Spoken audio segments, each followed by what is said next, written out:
We are dispatched to a 22-year-old male who got struck in the chest with a baseball during their college baseball game. Apparently got hit by a line drive while he was sitting in the dugout.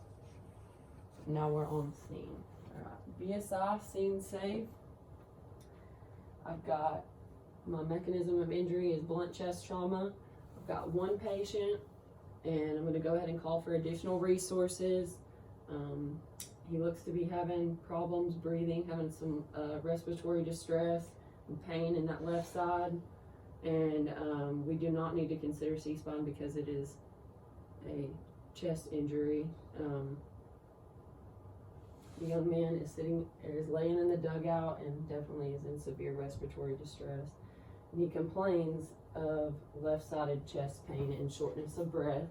So we're going to come over, we're going to open up the airway, make sure that there's nothing in there, make sure that it's open and clear. We're going to check her breathing while we do that. She's got about 24 breaths per minute. They're a little bit shallow and diminished. I'm going to go ahead and listen to the apex and base to base on each lung. And she's got diminished chest sounds or diminished breath sounds in this left lung. And I'm going to go ahead and administer her some oxygen through a non-rebreather, 15 liters a minute. I'm going to check her pulse. Alright, she has no major bleeding to be seen. There's no major bleeding, but the pulse is rapid and strong. Her skin temperature is pink, warm, and actually diaphoretic. And she is a high priority patient, so we're going to initiate transport because that diminished lung sound is not good. And I'm going to administer some shock treatment. I'm going to give her a blanket and elevate her legs and make sure that she's not going into shock. We are going to get her a firefighter getting her sample history, and I'm going to start decap BLS taking her head just to be sure that there's no other injuries, just in case he fell or anything like that when he got hit.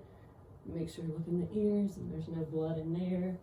The nose, make sure the eyes are pearl. Make sure the mouth has no dislodged teeth.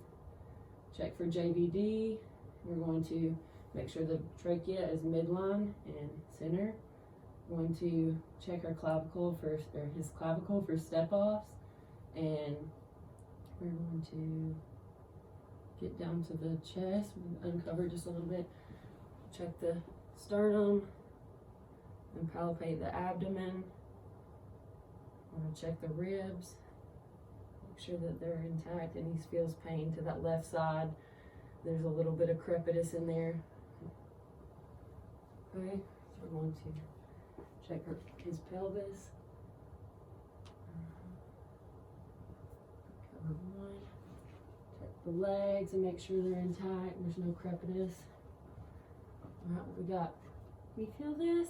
Can you feel me rubbing on you? Can you wiggle your toes? Check the CRTs. Those look good. We're going to, before we go, do this arm.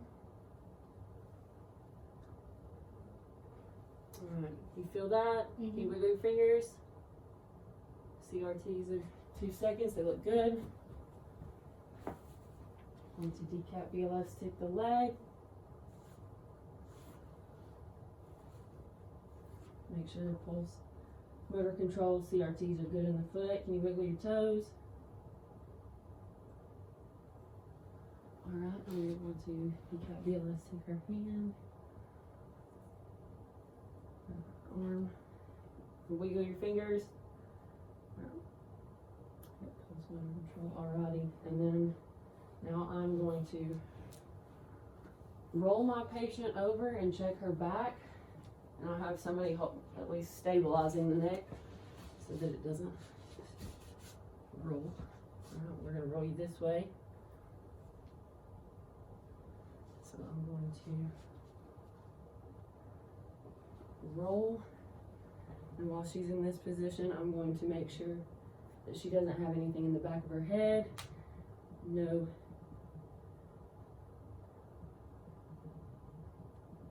crepitus or anything in the sides. And then her side ribs. Check her buttocks area. Check the back of her legs. Make sure there's no crepitus, decap, BLS tick.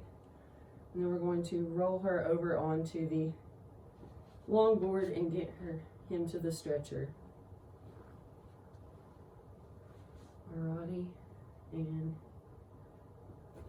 we will be, I gotta take his vitals, and they are, he's got a blood pressure of 95/60, and his pulse is 122 beats a minute still. Respirations are 24 beats a minute. He's got oxygen, 15 liters a minute through the non-rebreather. And his SpO2 is 95% on room air. So when he was applied oxygen, it went up to 97%. High flow. I'm going to reassess his vitals every 5 minutes during transport, and his temperature is 97.6. And we'll be at the hospital in 3 minutes.